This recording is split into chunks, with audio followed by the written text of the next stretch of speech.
Killua, on the other hand, didn't feel as much pressure. He happily ate snacks at the venue and watched the match. What surprised him was that Castro was not the burly type of contestant. On the contrary, with his silver hair, he was very handsome, resembling a protagonist from a two-dimensional manga. His attitude was also very confident, claiming that he was completely different from 2 years ago and was certain he could defeat Hisoka now. This piqued Killua's curiosity, prompting him to investigate personally before the match to see if this man was just a paper tiger. Killua sneaked near Castro's resting room by diverting the guards with a clever trick and eliminating his presence. He quietly slipped to Castro's door and saw Castro sitting on the sofa inside. Just a moment ago, Killua was peeking into the room from the doorway, but suddenly a figure appeared behind him. The speed was astonishing, leaving Killua wide-eyed in fear. If Castro had wanted to kill him just now, he wouldn't have had a chance to defend himself. To break the awkward situation, Killua quickly made up an excuse, saying he was a little fan who wanted Castro's autograph. However, Castro had already seen through Killua. He mentioned that there were only a few players above the 200th floor, and he had already investigated Killua and Gon's identities. Since Killua was here today to scout the enemy, Castro was very welcoming to chat with the young ones. He told Killua that his method of eliminating presence was very professional but advised him to start eliminating from the upper floors, otherwise, suddenly losing presence at his level would attract attention. Killua wanted to ask Castro how he did that instant teleportation, but Castro said it was his secret and wouldn't reveal it. He suggested Killua watch for himself during the match. Finally, the match was about to begin. Hisoka and Castro stood on the arena. Castro was extremely unwilling about his defeat to Hisoka 2 years ago and claimed that he had never exerted full effort in any of his battles in the past 2 years, all for the sake of this moment to redeem himself. However, Hisoka seemed disdainful of Castro's words, smiling slightly, indicating that he didn't consider Castro as his opponent at all. After the match started, Castro quickly rushed forward and made a swift move directly towards Hisoka, striking with a hand chop. Hisoka was about to dodge head-on, but Castro suddenly appeared beside him. Hisoka couldn't dodge in time and was pushed back. This sudden change surprised the spectator Killua, but Hisoka, who was hit, showed no signs of discouragement. Castro urged Hisoka to go all out, as he was not the same as he was 2 years ago. However, when Hisoka stood up, he indicated that whether to take the match seriously was entirely up to his own decision, not yours. This made Castro a little annoyed. He didn't want to waste time talking with Hisoka, he just wanted to use his strength to challenge Hisoka. He then rushed forward again. This time, Hisoka closely watched Castro's hand movements, easily dodging the first strike from his left hand. But Hisoka didn't expect the second strike to come so quickly and was hit by Castro's left hand again. How could this be possible when Castro had just attacked with his left hand? Seizing the opportunity, Castro launched a series of attacks. Hisoka kept evading without retaliating, just like before. When he blocked Castro's leg kick again, Castro appeared from another side and kicked Hisoka down hard. Killua was even more horrified at this point. Hisoka then got up from the ground. He seemed to have finally figured out something and immediately asked Castro, "Did you disappear for a moment just now?" Castro's actions were too strange, arousing strong interest in Hisoka. However, Castro remained very confident at this point, believing that Hisoka couldn't figure out his secret. Just indicating that if Hisoka still didn't take the match seriously, he would absolutely not show mercy. Castro unleashed the Tiger Bite Fist, green aura beginning to appear on his hands as he quickly charged towards Hisoka. This time, Hisoka didn't dodge. He extended a hand towards the direction Castro was charging from, causing Castro to feel a bit flustered. However, he resolutely continued forward, but Castro swiftly moved behind him as he reached Hisoka's front, and then Hisoka's right hand unexpectedly flew out, shocking the entire audience. Yet, Hisoka seemed to have seen through everything at this moment. Castro was very displeased. He launched another attack, but this time Hisoka dodged it. Hisoka then calmly caught his right hand. This time Hisoka saw clearly. He revealed the secret of Castro's disappearance, stating that Castro actually had a doppelganger, which is why when the doppelganger disappeared, the aura did not disappear with it but instead increased, allowing the original body to appear elsewhere after the doppelganger vanished. Castro, whose secret was exposed, didn't hide it. He directly displayed his doppelganger in front of everyone. 2 identical Castro appeared on the stage. Killua finally understood Castro's secret.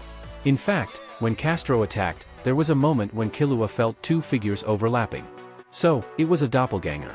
Before making a move, Castro had already created the doppelganger. He let the doppelganger attack first, while his main body hid in a dark corner waiting for the right moment. The billowing cape he wore was to create better visual blind spots. Castro's greatest strength lies in this doppelganger, which is not an illusion but a real, separate entity. How powerful must his Nen ability be to maintain this state? Castro unleashed the Tiger Bite True Fist, this time targeting Hisoka's left hand. But at this moment, Hisoka started performing magic. He spun his severed hand and wrapped it in a piece of cloth. As he threw the cloth upwards, the severed hand transformed into a flurry of playing cards scattered on the ground. Hisoka asked everyone to choose a number they liked between 1 and 13, remember it, add 4 to that number, then multiply the result by 2, subtract 6, divide by 2, subtract the initial number from the final result. The audience pondered along with Hisoka. With confidence, Hisoka took out a blood-stained card from his severed right arm and claimed that regardless of the number people chose, the final result would be 1. Although this magic seemed unrelated to combat skills, it still elicited waves of amazement from the audience. Concealing the card in his severed arm was quite brutal. Hisoka then tossed the drawn playing card to Castro, who felt like a fool on the side, losing patience with Hisoka's game. Suddenly, Castro launched an attack towards Hisoka's intact left hand, but Hisoka fearlessly raised his left hand to meet the attack, claiming to give it to him. Hisoka's left hand was severed again, but he didn't even blink. However, at that moment, Castro, who was attacking Hisoka, suddenly discovered something and instantly disappeared.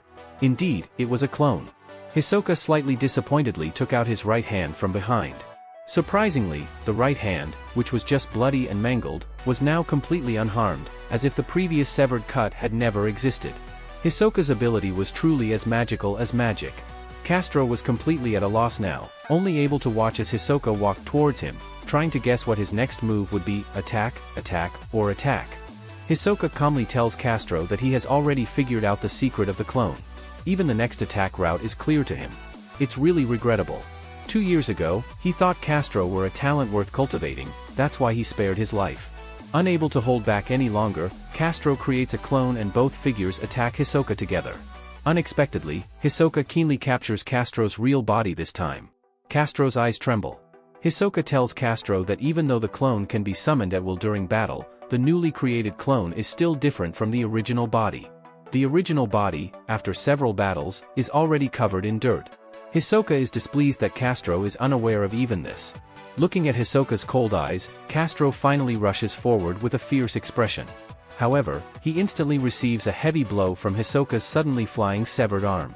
While Castro is still confused, all the playing cards on the ground shoot towards him. Castro tries to summon a clone to block the card attacks but realizes he cannot summon the clone with his energy. Castro's Nen ability to create clones is almost indistinguishable from a human. Controlling such a clone in battle is impossible for Castro's own capacity to sustain.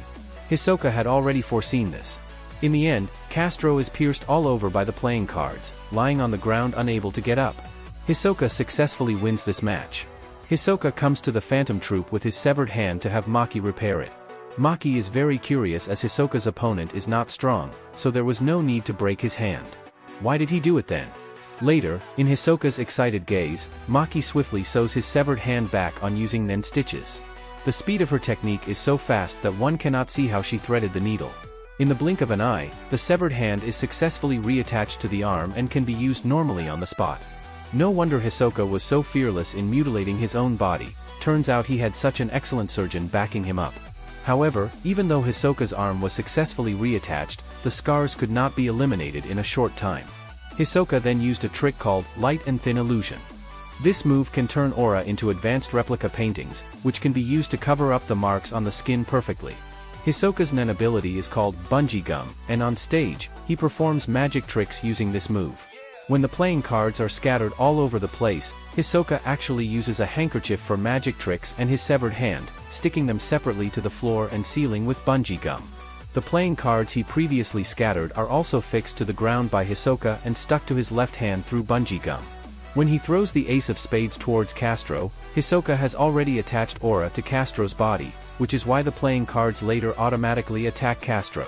However, this skill has a bug. If someone with Nen abilities concentrates their aura on their eyes, they can see Hisoka's small movements.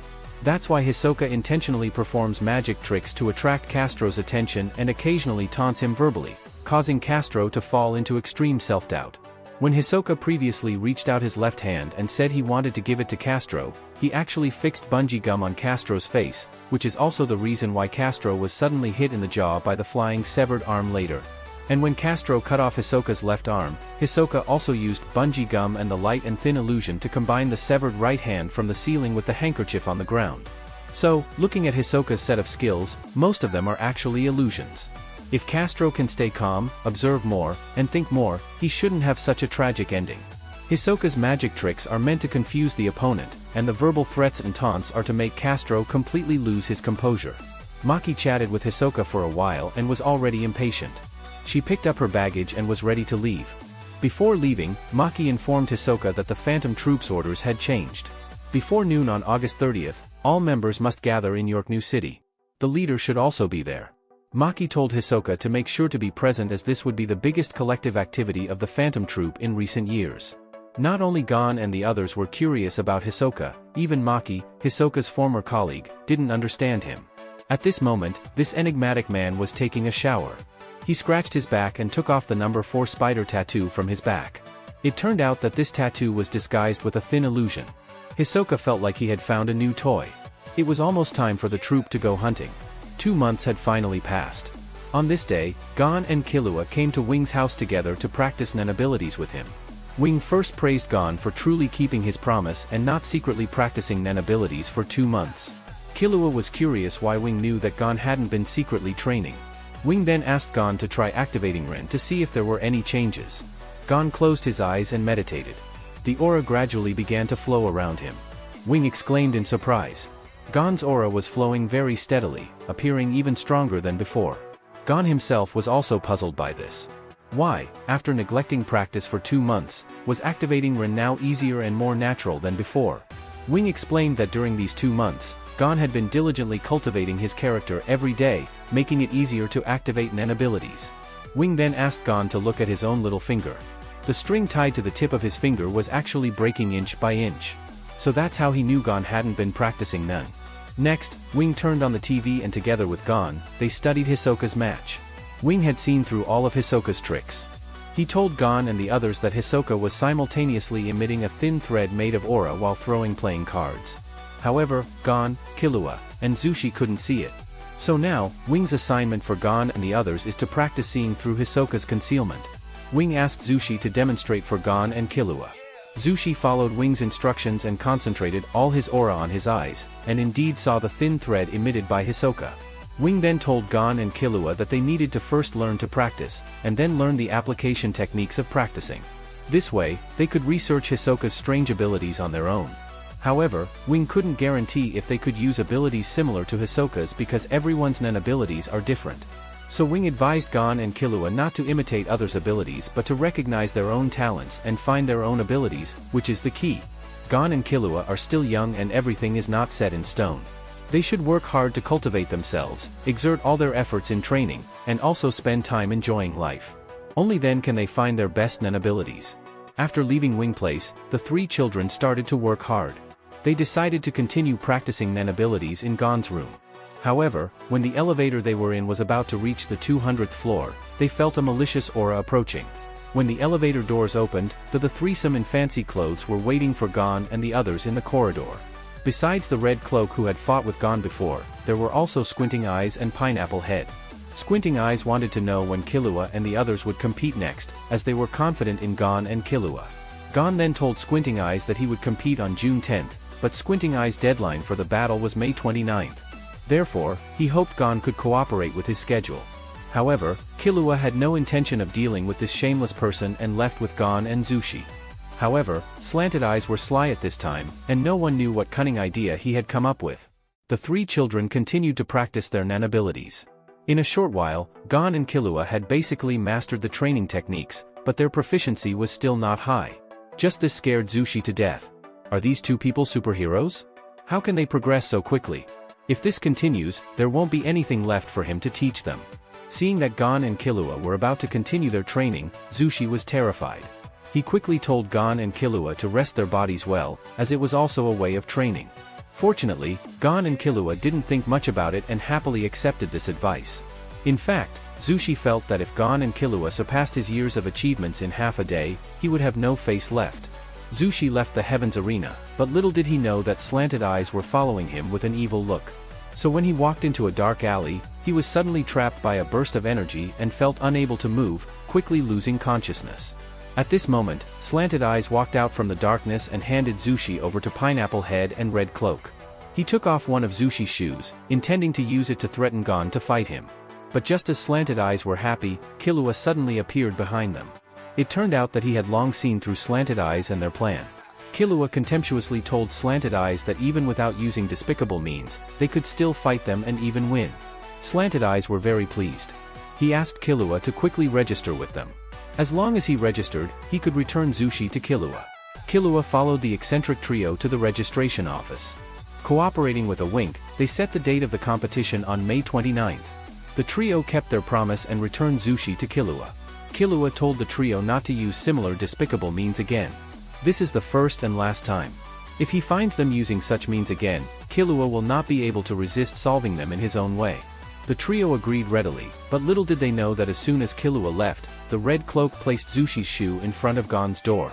He called Gon for ransom, asking him to participate in the competition on the 30th. The trio was very happy as they would now win 2 more matches. To their surprise, the next day Killua heard that scalpers were selling tickets for him and Gon.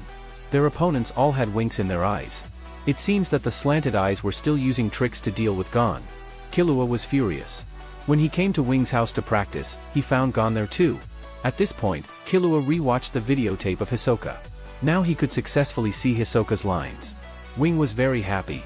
Wing did not expect Gon and Killua to learn Nen in just one day. He reminded the two to practice hard and balance work and rest. Leaving Wing's house, Gon asked Killua if he was also threatened. He was very worried that this was just the beginning. What if those people did something like this to Zushi again? Killua reassured Gon that he had already figured out a way to deal with it. So, one night when Slanted Eyes was happily alone, suddenly a dagger was pressed against his head. Killua threatened Slanted Eyes viciously, warning him not to let himself see Slanted Eyes' disgusting face again, or he would kill him. So on May 29th, during the competition, Killua won without fighting. The Slanted Eyes, who had planned to bully Gon and the others, were scared off by Killua's true strength and ran away overnight. He also told Red Cloak and Pineapple Head that Killua's hidden strength was too terrifying. Those dark eyes were definitely the assassin of the Dark World. So, you all must be careful. But when it comes to the temptation of becoming the floor master for Pineapple Head and Red Cloak, it's too strong. Now, as long as they defeat those two little brat, they can reach the peak of life. Pineapple Head fantasizes about how he will act arrogantly after becoming the floor master, while secretly scheming on how to trap Killua and Gon. However, all of this was seen by Killua. He suddenly appeared in front of Pineapple Head and Red Cloak, causing them to retreat repeatedly. Killua told Red Cloak and Pineapple Head that if they tried any shady tricks again, he could take their lives anytime, anywhere.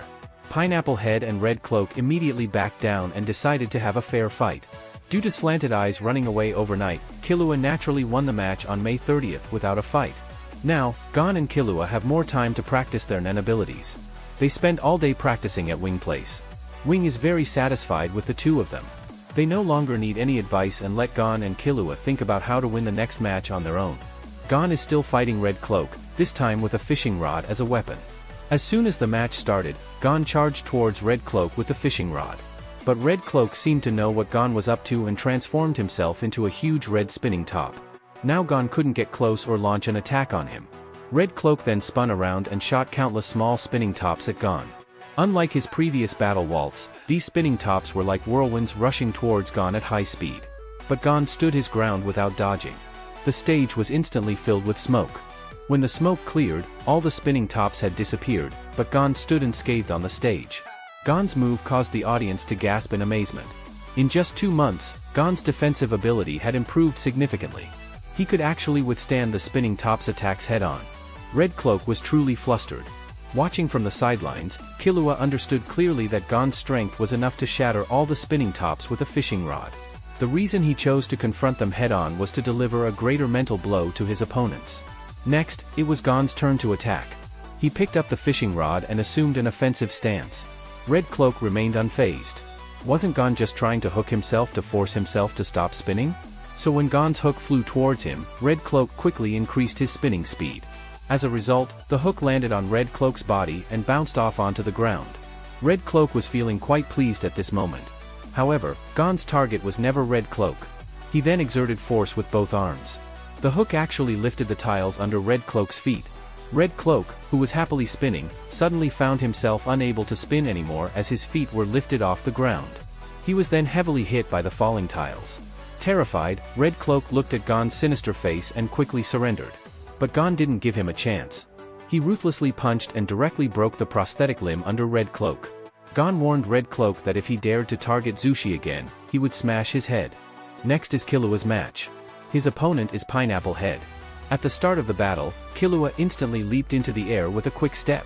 By the time Pineapple Head reacted, Killua was already behind him, startling Pineapple Head, who quickly activated the engines behind his wheelchair. With 3 jet engines, he narrowly avoided Killua's attack. However, Killua did not pursue further. Pineapple Head then revealed his weapon, swirling his twin snake whips so fast that they were almost invisible to the naked eye. This versatile move boosted Pineapple Head's confidence as he arrogantly declared Killua's defeat. To his surprise, Killua advanced slowly and effortlessly caught the whips that Pineapple Head was proud of. Killua made it clear that he was no ordinary person. However, Pineapple Head had a trick up his sleeve. He pressed a switch, and the snake heads on the whips viciously bit Killua, electrifying the whips. Killua was immobilized by the electric shock. Pineapple Head could hardly contain his excitement. The combined electric current of the 2 whips was 1 million volts, enough to make even the strongest person faint in an instant. Unexpectedly, Killua grabbed the whips and flung Pineapple Head high into the air. Trained since birth with severe torture methods like the Tiger Bench, Pepper Water, and high-voltage electricity, Killua was accustomed to pain. While 1 million volts was painful, it was bearable. Pineapple Head fell from the sky, and Killua kindly caught him in a princess carry, allowing Pineapple Head to taste his own high-voltage electricity. Fast forward to June 9th. Today's match was supposed to be Killua against Red Cape, but Red Cape lost his prosthetic limb, so Killua won by default. However, the next day, the match between Gon and Pineapple Head proceeded as planned. Pineapple Head immediately wielded his whips, but Gon did not bring his fishing rod. It remains unknown how Gon will approach this battle. At the beginning of the battle, Gon dismantled a piece of the arena's brick and smashed it directly towards Pineapple Head. Pineapple Head was so scared that he didn't even move his whip. He turned his head and ran. However, Gon was waiting for this moment. He rushed out from the side and jumped onto Pineapple Head's wheelchair, using inertia to instantly grab the whip handle. So now it's his turn to use the whip to shock Pineapple Head. However, Gon didn't even wait to turn on the electric switch. Xiao Jie just scared Pineapple Head loudly. Pineapple Head foamed at the mouth and fell unconscious. After leaving the arena, Gon met Hisoka, who had been waiting there. He finally won Hisoka's approval and got the opportunity to fight Hisoka. The time was set for a month later. During this period, he must quickly improve his Nen ability. Soon, Wing let him and Killua start practicing Nen. After learning Nen, all the basics of Nen abilities should be fully mastered. Wing told them that Nen is roughly divided into 6 types: enhancement, which strengthens the original functions of objects; emission, which releases aura; transmutation, which changes the properties of aura; conjuration, which materializes aura into physical substances; and a type that is different from the above 5, known as specialization. Everyone should practice in the system that suits them, otherwise, they will waste their efforts, just like Castro. His Tiger Bite Fist is so powerful that it can easily cut off Hisoka's arm. From this point of view, he should actually be an enhancement type. However, he unexpectedly chose to create clones, which falls under conjuration. If he still wants to freely manipulate the clones, it becomes an manipulation ability. Conjuration and manipulation are not compatible with enhancement, which is why Castro has not been able to unleash his full strength. In the end, in order to distinguish Gon and the others to which category they belong, Wing used the water-seeing technique to test their attributes. After the test, it was discovered that Gon belongs to the strengthening system, and Zushi, who can make leaves move in a cup, belongs to the manipulation system. However, something strange happened with Killua. Neither the water nor the leaves showed any movement, causing Killua to doubt his own abilities. He was so scared that his heart was pounding. Fortunately, with Wing's guidance, everyone discovered that the water had become sweeter. This is the ability of the transformation system. Wing assigned homework to everyone for the next 4 weeks. Everyone should practice hard to make the changes in their energy more apparent. In the following days, Gon, Killua, and Zushi worked hard to cultivate their nen abilities. Finally, it was time to test the results of their training. He called the three of them to showcase their strengths. The first one to perform was Killua. After releasing energy into the water cup for a while, Gon, Zushi, and Wing went up to taste the water. They found that the water tasted as sweet and delicious as honey. It seems that in the future, even if Killua doesn't become an assassin, he can open a milk tea shop to support his family. Next, it was Zushi's turn to demonstrate. He clenched his teeth, sweating profusely, and exerted force on the cup, trying to make the leaves inside spin rapidly. However, despite his efforts, the leaves only shook lightly. Zushi was quite helpless. The last one was Gon. He released energy into the water cup, and the water inside immediately gushed out like a fountain, startling Wing. It seemed like a flood of water was about to overflow. When Gon stopped, Wing realized that the cup had cracked due to the water pressure it couldn't withstand. Now, Wing was increasingly pleased with Gon and Killua. It wasn't until this moment that Wing told Gon congratulations on passing the secret hunter exam. This left Gon and Killua completely bewildered. Wing said that learning to use nen abilities is the minimum requirement for a hunter because a qualified hunter must have the ability to prevent crimes. However, if this ability is used for wrongdoing, the consequences would be endless. Therefore, only those who pass the hunter exam have the opportunity to learn nen abilities. The association will arrange for people to teach them. In fact, Wing was originally here to teach Gon and his group, the founder of their school of thought, the renowned chairman Netero. Wing then briefly mentioned Kurapika and Leorio situations. He also told Killua to come back next year to participate in the hunter exam again. The Tsundere Killua immediately said he would consider it. Tomorrow is the day of the match between Gon and Hisoka. Wing told Gon not to force himself if he can't win. Watching Gon and Killua walk away, Zushi felt a bit depressed, wondering why the gap was so big. However, Wing comforted Zushi, saying that with your talent, you are already 1 in 100,000, so don't lose confidence in yourself. Zushi's confidence immediately returned upon hearing this. However, Wing then mentioned that Gon and Killua have 1 in a million super talents, so don't compare yourself to them. Zushi could only remain speechless. The video ends here. Don't forget to like, subscribe, and leave your comments to support the channel. New anime series will be uploaded regularly on 21st Century Anime. Thank you.